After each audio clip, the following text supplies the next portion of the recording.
My name is Sophia Burke. I am 30 years old, and I live in a simple two-bedroom apartment in the city. I sat there in the most expensive restaurant in the city, the Monarch. My hands were folded tightly on the white tablecloth, and I was trying to keep a smile on my face. Across from me, my mother stood up, raising a glass of champagne. She looked at my younger sister, Lauren, with tears in her eyes. "To Lauren," Mom said, her voice loud enough for the whole room to hear. "The creative genius of this family, she is the daughter I am truly proud of." Everyone clapped. Lauren beamed like a queen.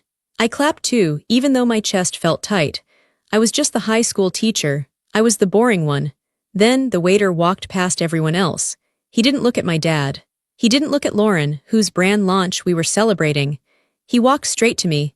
He dropped a black leather folder in front of my plate. I opened it. The total was $3,450. My mother leaned over and whispered, "You know teacher salaries are stable, Sophia, support your sister."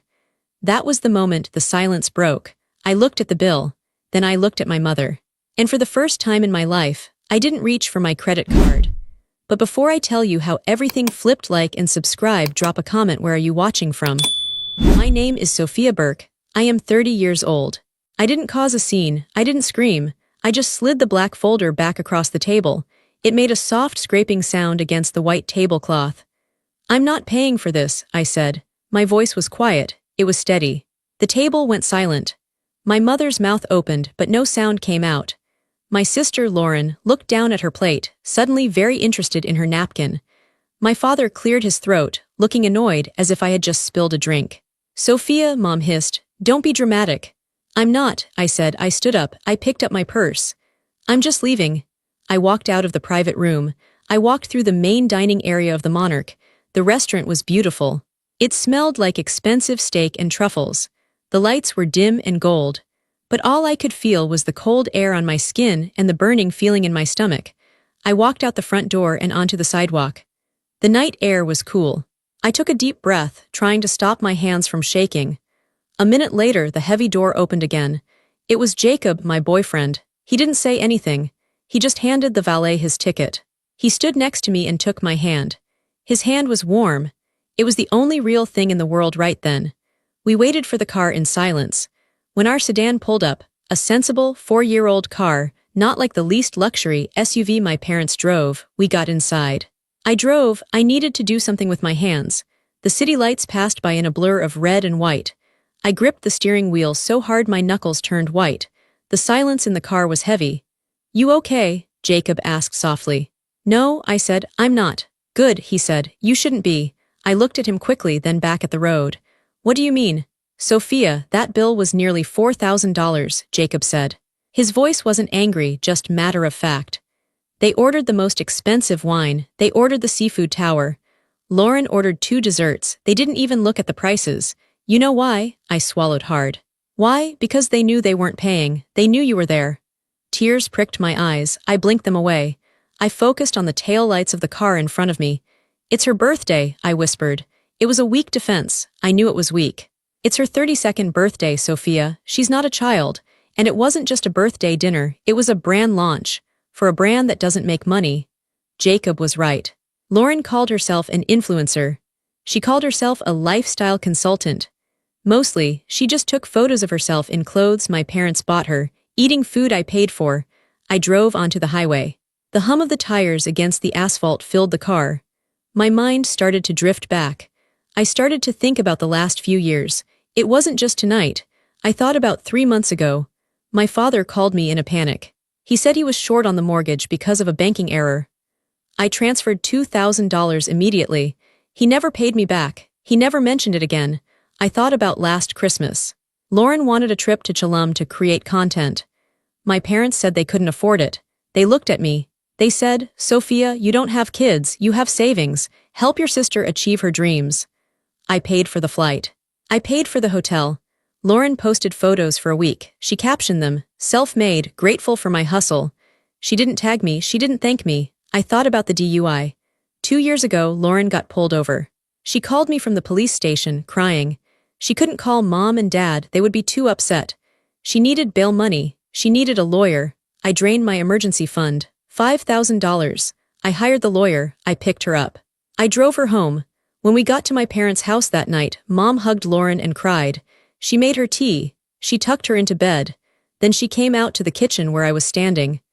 "Thank goodness you handled that," Mom said. "We can't have a scandal. It would ruin your father's reputation at the club." She didn't ask how much it cost. She didn't ask if I was okay. She just expected it. I was the fixer. I was the safety net. I was the wallet. I looked at Jacob. "I've been an idiot," I said. "You haven't been an idiot," Jacob said gently. "You've been a daughter who wants to be loved. There's a difference. But they are using that against you." "They praised her," I said. The words tasted like bile. Mom stood up and said Lauren is the daughter she's proud of, while I was sitting there, ready to pay the bill. "That's the part that makes me sick," Jacob said. "They insult you while their hands are in your pockets." We pulled up to our apartment building. It was a nice building but simple. We lived carefully, we budgeted, I was a teacher. Jacob was a graphic designer, we weren't rich. We saved, we cooked at home, we drove old cars. And meanwhile, my family was eating seafood towers at the Monarch. I turned off the engine. I sat there in the dark garage. "It stops today," I said. "I hope so," Jacob said. He unbuckled his seatbelt. "But you know what's coming next, right?" "What?" "The guilt," he said. "They're going to come for you. They're going to make you feel like the bad guy. Are you ready for that?" I thought about the bill. $3,450. I thought about Mom's whisper, "Teacher salaries are stable." "I'm ready," I lied. I wasn't ready, but I had no choice. We got into the apartment. It was quiet. It was our sanctuary, but the peace didn't last long. My phone started buzzing in my purse before I even took my shoes off. ZZZT. ZZZT. ZZZT. It was an angry sound. I walked to the kitchen island and took the phone out. I laid it on the counter. The screen lit up. "Mom, where did you go?" "Mom, the waiter is standing here. This is humiliating." "Mom. Sophia, come back right now." "Lauren, are you serious?" "Lauren, you just ruined my night. Everyone is staring at us." "Dad, unacceptable behavior." "Sophia, pick up the phone." My heart hammered against my ribs. It was a physical reaction. I was conditioned to panic when they were upset. I was trained to fix it. My thumb hovered over the screen. I wanted to text back. I wanted to apologize. I wanted to transfer the money just to make the buzzing stop. Jacob walked into the kitchen. He saw me staring at the phone. He reached over and gently placed his hand on top of mine. "Don't," he said. "They're stuck there," I said. "They probably can't pay." "They have credit cards," Jacob said. "Your dad drives a Mercedes. Lauren carries a Gucci bag. They can pay, they just don't want to." The phone buzzed again. A long string of messages from Mom. "Mom, I cannot believe you would do this to your sister. On her big night. You know how hard she has worked for this brand. You are being incredibly selfish. We are family. We support each other." "Mom, the manager is threatening to call the police if we don't settle the bill. Do you want your father to be arrested? Is that what you want?" That was the hook. The guilt, the escalation. "Do you want your father to be arrested?" "She's saying they might get arrested," I said, my voice trembling. Jacob laughed. It was a dry, harsh sound. "They aren't going to get arrested. They will put it on a card. Stop reading them." But I couldn't stop. The messages kept coming. It was a digital storm. They were attacking me from every angle. "Lauren, I literally hate you right now. You're just jealous. You've always been jealous because I'm creative and you're just a teacher. You couldn't stand me having the spotlight. Dad, I am very disappointed in you. We raised you better than this. To walk out on a bill, it's cheap, it's classless." "Classless," I laughed. It was a broken sound. Dad called me classless. The man who expected his daughter to pay for his dinner without asking. Jacob shook his head. "That's rich." I sat down on the bar stool. I felt heavy. I felt drained. "Notice what they aren't asking," I said quietly. Jacob looked at me. "What?" "They aren't asking why I left. They aren't asking if I'm okay. They aren't asking if I'm sick or if something happened. They are only worried about the money. They are only worried about the embarrassment." I scrolled up through the chat history, years of it. "Can you Venmo me $50? Lauren. Forgot my wallet, can you cover lunch? Dad, need a deposit for the venue, I'll pay you back next week. Mom, there was never a how are you? There was never a I'm proud of you. Unless they needed something. They don't love me," I said. The realization hit me like a physical blow to the chest. It knocked the wind out of me. "They love what I do for them. They love the ATM." "Sophia," Jacob said. He came around the counter and hugged me. "I love you. Real love doesn't come with a bill." I leaned into him. I let myself cry for a minute, just a minute. Then I wiped my face. The sadness was turning into something else. It was turning into anger. Cold, hard anger. My phone buzzed again. Mom, we paid it. I had to use the emergency card. I expect a transfer of $3,500 by tomorrow morning, plus an apology letter to your sister. I stared at the number. $3,500. They rounded up. The bill was $3,450. They added $50 for themselves, or maybe for the tip. They expected me to tip the waiter who disrespected me. No, I whispered. I picked up the phone. I didn't text back. I didn't call. I turned the phone off. I held the power button until the screen went black. What are you doing? Jacob asked. I need to see it, I said. I need to see it all. See what? The numbers, I said. I need to know how much. I need to know exactly how much they've taken from me. I stood up and walked to the living room. I pulled my laptop out of my bag. I sat down on the sofa and opened it. The screen glowed blue in the dark room. I'm going to do an audit, I said. I opened a blank spreadsheet. The grid was empty, white boxes waiting to be filled. I logged into my bank account. I logged into my credit card portal. I logged into Venmo and PayPal. You don't have to do this tonight, Jacob said, sitting next to me. Yes, I do, I said. If I don't do it now, I'll talk myself out of it. I'll convince myself it wasn't that bad. I need the proof. I started with the current year. January, mortgage help for dad, $2,000. Lauren's car insurance she forgot to pay, $450. Mom's birthday gift, spa day she requested, $600. February, Lauren's website hosting fee, $300. Family dinner I paid, $280. Dad's investment opportunity, never heard about it again, $1,500. I typed them in, line by line, date, description, amount. The numbers started to add up fast. In just 2 months, I had spent over $5,000 on them. I went back to last year, the family vacation to Florida. They told me it would be a family bonding trip. They booked a large Airbnb. When we got there, Mom said, "Oh, Sophia, your father's card is having issues with the international transaction fees. Can you put the deposit down?" I put down $2,500.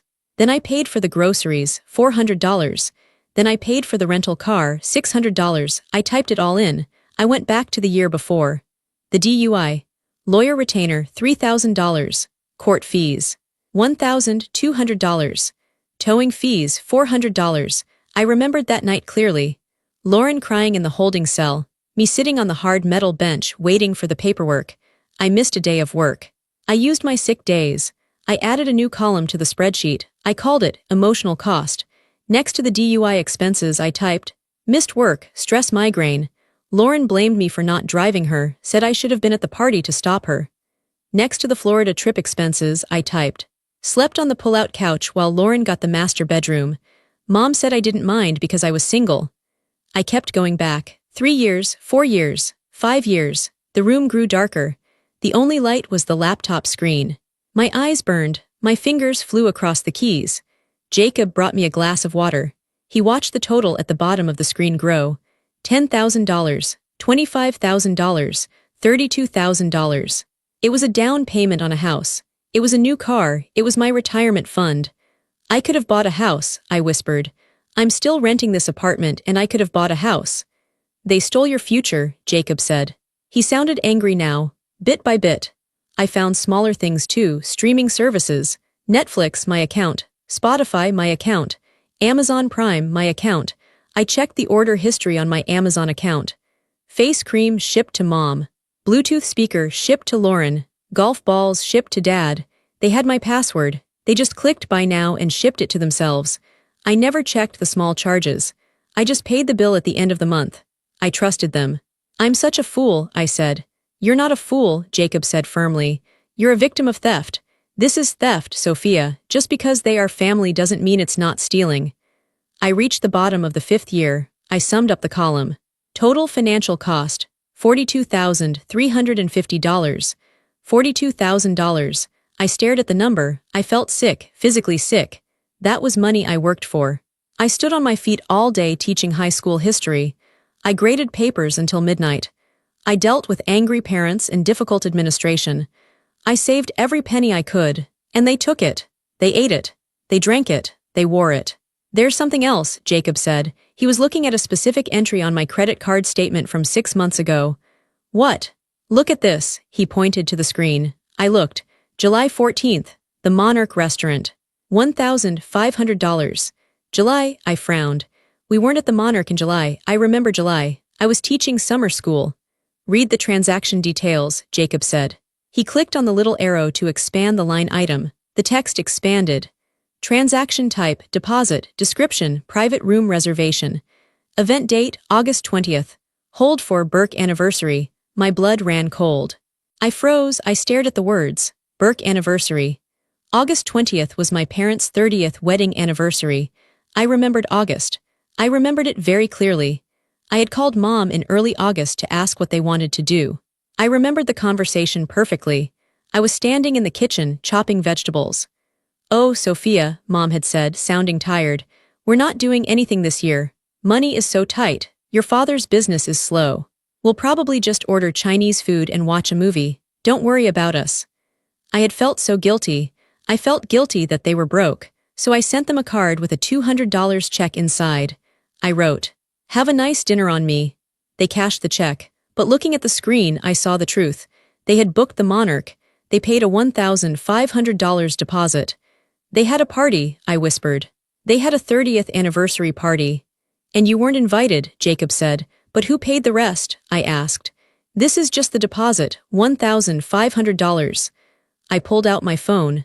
I turned it back on. It buzzed instantly with more angry texts, but I ignored them. I opened Instagram. I went to Lauren's profile. I scrolled back. July, August 20th. There it was, a carousel of photos. Caption. Cheers to 30 years of love. Happy anniversary to the best parents in the world. So glad we could celebrate in style. Number family number love number the Monarch. I swiped through the photos. Photo 1. Mom and Dad clinking champagne glasses. They were dressed up. Mom was wearing a new dress. Photo 2. Lauren and her boyfriend laughing with Dad. Photo 3. A group shot. My aunts, my uncles, my cousins, even some of their neighbors. Everyone was there. There were at least 20 people in the private room, the same room we were in tonight. I wasn't in any of the photos. I wasn't there. I scrolled to the comments. Aunt Becky, beautiful night. So glad we could celebrate. Cousin Mike, great food, great company. Mom, thank you for organizing this, Lauren. You are such an angel. My stomach dropped. Thank you for organizing this, Lauren. I looked back at my bank statement. July 14th. The Monarch. $1,500. I paid the deposit. I used my card. They must have used my card number over the phone. Or maybe they swiped it when I wasn't looking one day. I paid for the deposit for a party I wasn't invited to. They told me they were staying home, I said, my voice shaking with rage. They told me they were broke. I sent them a check. They took my check and they used my credit card to book a party and they didn't invite me. Why? Jacob asked. Why wouldn't they invite you? I looked at the photos again. Everyone looked glamorous. Everyone looked rich. Because I don't fit the brand, I said. I'm the teacher, I drive the old car, I wear sensible clothes. Lauren is the influencer. Having me there, having the boring sister there, it ruins the aesthetic. Or maybe, I paused. A darker thought came to me. Maybe they didn't invite me because if I was there, I would know how much it cost. If I wasn't there, they could just steal the money for the deposit and hope I never noticed the charge. They hid the line item. I looked at the description again. The Monarch. If I had seen it back in July, I would have assumed it was a mistake or maybe a charge from a previous dinner. I rarely checked the details. I just paid the total. They banked on my negligence. They banked on my trust. I felt a fire start in my chest. It wasn't sadness anymore. It wasn't just anger, it was clarity. For 30 years, I thought I was part of the family. I wasn't, I was the staff. I was the silent partner. I was the investor. They stole $1,500 for a party I was banned from, I said. I grabbed my phone. I took a screenshot of the Instagram post. I took a screenshot of the bank transaction. I printed them out. I printed out the spreadsheet, 5 pages of financial abuse. I went to the closet and found a manila folder. I put the papers inside. What are you doing? Jacob asked. I'm building a case, I said. Just then the intercom buzzer rang. It was a harsh, loud buzz that filled the apartment. We both looked at the door. My phone lit up on the table. Mom, we are downstairs. Buzz us up. We need to talk. Now, they had come to me. Do you want me to tell them to leave? Jacob asked. He stood up, looking ready to fight. I looked at the folder in my hand. I looked at the spreadsheet. $42,350, plus the emotional cost. Plus the lies. No, I said. I felt strangely calm. My hands stopped shaking. The tears were gone.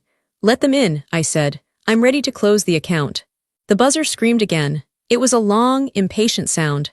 It sounded like they were leaning on the button, refusing to let go until I obeyed. Buzz them up, I said to Jacob. Jacob hesitated. He looked at the door, then back at me. He was worried. He had seen me crumble before. He had seen me apologize when I did nothing wrong. He had seen me write checks just to stop the yelling. He thought I was going to fold again. Sophia, are you sure? He asked. We can just leave the intercom off. They'll go away eventually. No, they won't, I said. I smoothed the cover of the manila folder. They'll call the police for a welfare check just to force the door open. They'll scream in the lobby until the neighbors complain. The only way out is through. Jacob pressed the button. BZZZT. The lock on the downstairs door released. I heard the heavy thud of the main door opening 3 floors down. Then the sound of heels clicking on the stairs. They didn't take the elevator.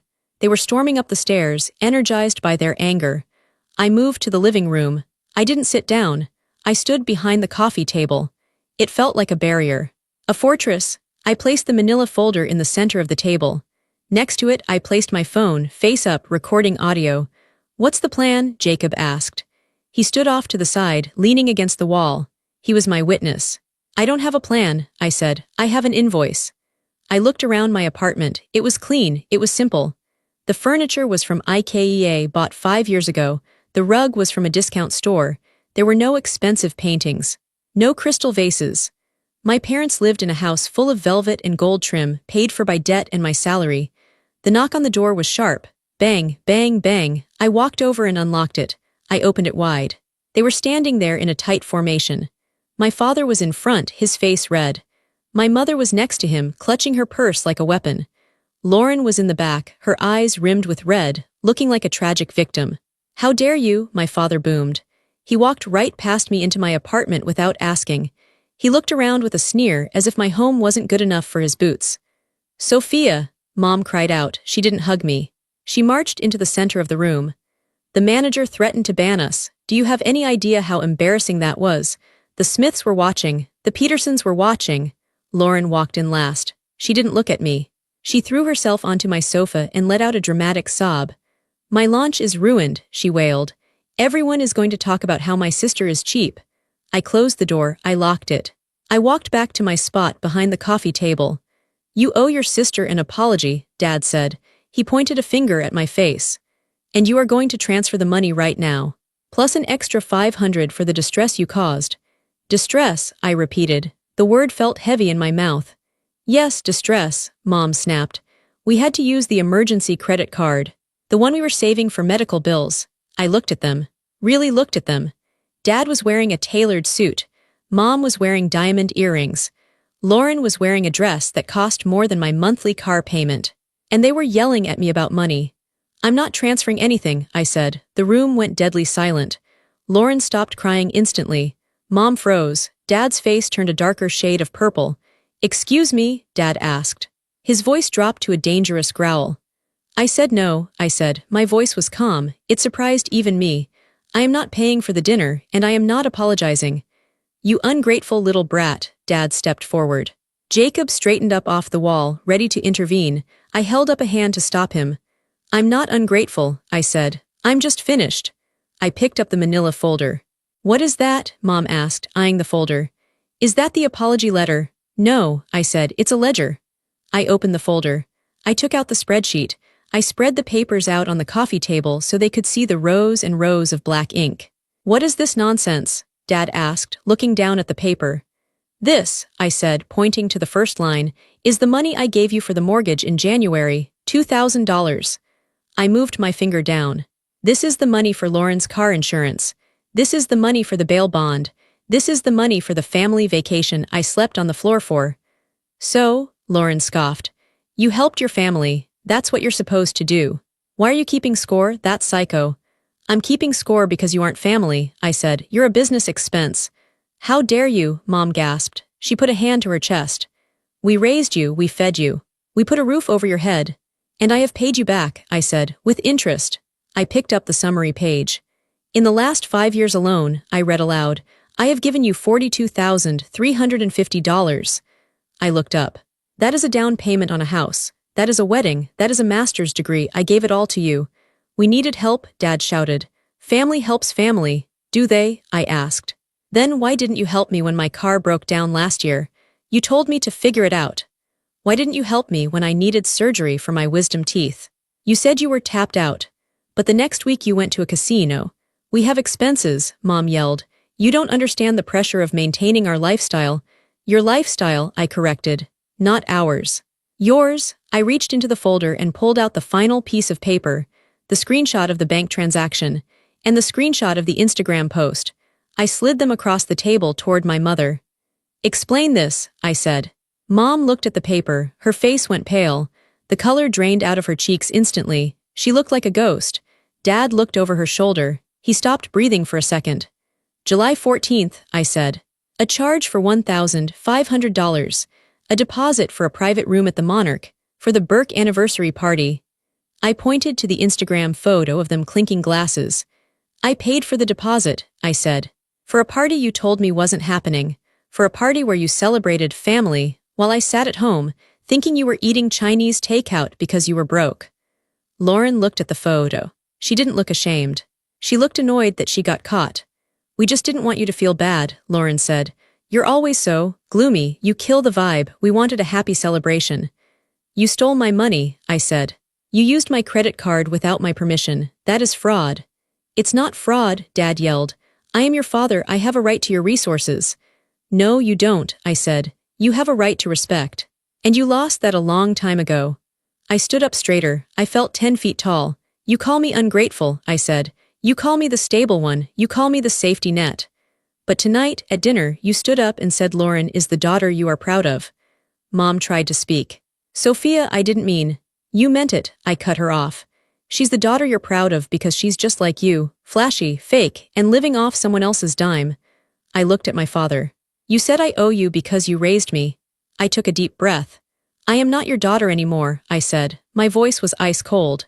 I am your investor, and this investment has yielded 0 returns, so I am pulling my funding. The Bank of Sophia is closed. Dad laughed. It was a nervous laugh. You can't be serious. You'll be back. You always come back. You need us. I don't need you, I said. I never did. You needed me. I pointed to the door. Get out. You can't kick us out, Lauren said. She crossed her arms. I'm not leaving until you apologize and transfer the money. Jacob, I said, hand me the phone. Jacob handed me my phone. I am dialing 9-1-1, I said calmly. I am going to report a theft of $1,500 via credit card fraud. I have the receipt. I have the proof that I wasn't at the event. I have the IP address log from Amazon where you ordered things to your house using my account. I looked at my father. Fraud over a certain amount is a felony, Dad. Do you want that on your record at the country club? Dad's eyes went wide. He knew I was telling the truth. He knew the numbers were real. He looked at Mom. Let's go, Dad muttered. What? Mom shrieked. We are not leaving. She is bluffing. She's not bluffing, Helen, Dad snapped. He looked at me with pure hatred. It was the first time he looked at me honestly. There was no love, just anger that his resource was fighting back. She kept a ledger. She's been planning this. I didn't plan it, I said. You forced me to write it. Give me your keys, I said. What? Mom clutched her purse. The spare keys to my apartment, I said. I know you all have a set. Put them on the table. Now, I don't have them on me, Lauren lied. Check your purse, I said, or I call the cops. Lauren groaned. She dug into her expensive bag and threw a key onto the table. It hit the wood with a loud clack. Mom hesitated. She looked at me with tears in her eyes. Sophia, please, don't do this. We're a family. Who will we have for Christmas? You have Lauren, I said. She's the creative genius. Let her create a Christmas dinner. Mom slowly pulled her key out and placed it on the table. Dad slammed his key down. It bounced off the table and hit the floor. He didn't pick it up. You are making a huge mistake, Dad said. You are going to die alone. Better to be alone than to be bled dry, I said. They walked to the door. Jacob opened it for them. He didn't say a word. He just held the door open. Lauren stopped in the doorway. You're ruining my life. No, I said, I'm starting mine. They walked out into the hallway. The heavy door clicked shut. I threw the deadbolt, then the chain. I stood there, staring at the white door. I waited for the tears. I waited for the panic. I waited for the overwhelming guilt that always came after I stood up for myself. But it didn't come. Instead, my shoulders dropped. The tightness in my chest loosened. The headache that had been throbbing behind my eyes for years vanished. I looked at Jacob. He was smiling. "You did it," he said. "I did it," I whispered. I looked at the keys on the table, 3 little metal keys. They looked like trash. I picked them up and threw them in the garbage can. The apartment was quiet, but it wasn't a lonely quiet. It was a peaceful quiet. It was Sunday morning. Usually, on Sunday mornings, I would be panic cleaning because Mom might drop by. Or I would be rushing to answer texts from Lauren about her latest crisis. Today, I was drinking coffee. I was sitting on the balcony, watching the birds. My phone sat on the table. It was silent. I had blocked them, all of them. It was hard at first. The first week, they tried to call from different numbers. My aunts called me to tell me I was being cruel. My cousins messaged me on Facebook. I sent them all the same message. A screenshot of the spreadsheet total, $42,350, and a note that said, "I have paid my dues, I am retired." Then I blocked them too. I opened my banking app on my phone. Savings account. $8,400. It wasn't a fortune, but it was mine. For the last 3 months, my paycheck stayed in my account. No emergency transfers, no bail money, no paying for brand launch dinners. I saw a charge for $12 for Netflix. It was just me and Jacob on the account now. I had changed the password. I saw a charge for groceries, just food for us. I clicked on a new folder I had made called Tokyo Fund. I had always wanted to go to Japan, since I was a little girl. I loved the history, I loved the food, but I never went. My parents always said it was too far or too expensive, and then they would ask me to pay for their trip to Florida. I transferred $500 into the Tokyo Fund. "Hey," Jacob came out onto the balcony. He was holding 2 bagels. "What are you smiling at?" "Japan," I said. "I think we can go in the spring, during cherry blossom season." "We have the money?" he asked. "We have the money," I said. "And we have the time. No family obligations." Jacob sat down next to me. "Have you heard from them?" "My aunt posted something yesterday," I said. "I saw it before I blocked her. Apparently, Mom and Dad are selling the boat. And Lauren had to get a job at a retail store."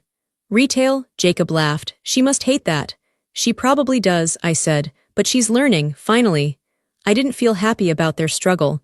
I wasn't vindictive, I just felt detached. It wasn't my problem. Their bills were not my bills. Their drama was not my drama. I took a bite of my bagel.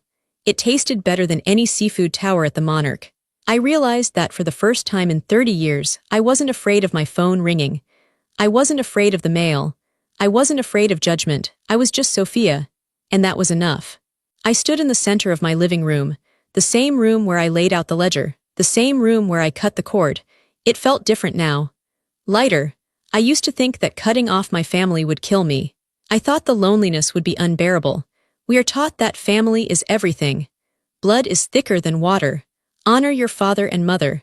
But nobody tells you what to do when your family is the water drowning you. Nobody tells you that sometimes honor looks like walking away. I lost my parents. I lost my sister. But I looked at the mirror on the wall. I saw a woman who looked rested. I saw a woman with a savings account. I saw a woman who had a partner who respected her. I gained my life back. I walked over to the camera I had set up. I sat down. I looked directly into the lens. My voice was steady. My hands were still. "If you are watching this," I said, "and you feel a knot in your stomach every time your phone rings, listen to me. If you are the one who always pays, the one who always fixes, the one who is always stable while everyone else is chaotic, stop. You are not a bank. You are not a rehabilitation center for broken adults. You are a person, and you do not owe anyone your peace, not even the people who gave you life." I smiled. A real small smile. I walked away from a $3,450 bill, and I saved my own life. You can do it too. It's scary. But the silence on the other side, it's beautiful. If you've ever had to cut someone off to save yourself, drop a comment below and tell me where you're watching from. I want to know I'm not alone. And please like and subscribe for more stories about boundaries, self-respect, and quiet revenge. I reached out and turned off the camera. I was done telling the story. Now I was ready to live it.